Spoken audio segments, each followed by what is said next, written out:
Bonjour. Au cours de cet exposé, je vais tenter de vous décrire de manière brève et concise l'anatomie générale du faisceau pyramidal à travers un cas clinique. Anamnèse. Un patient droitier de 70 ans se présente aux urgences et se plaint de ne plus pouvoir se servir de son marteau après être tombé de son échelle.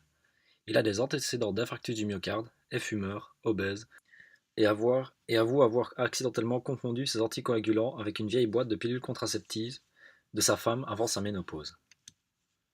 Signes et symptômes attendus.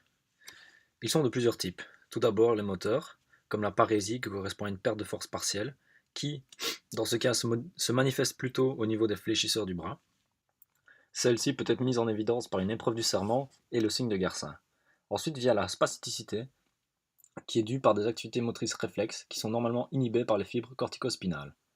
On peut aussi avoir une apparition d'un signe de Babinski, qui est une réponse en extension du gros orteil lors de la recherche du réflexe cutané plantaire, et une hyperréflexie. Donc les réflexes ostéotendineux sont vifs, par abaissement du seuil de potentiel d'action, diffusés par la transmission aux autres groupes musculaires et polycinétiques par le prolongement du réflexe suite à la percussion unique pouvant aller jusqu'à l'autre entretien indéfini. Le cortex moteur primaire est composé de 6 couches, mais ce sont principalement les couches de cellules 3 et 5 qui projettent leurs axones moteurs. Il suit aussi une somatotopie suivant l'homunculus de Penfield. À savoir, comme vous pouvez le voir sur ce dessin, la face interne se projette vers les membres inférieurs. La partie la plus supérieure du cortex projette, elle, des fibres vers les membres supérieurs, et la face latérale contient des neurones qui vont plutôt assurer la motricité de la face. Notons que cette ségrégation de fibres, en fonction de leur destination, est présente tout au long du trajet des faisceaux.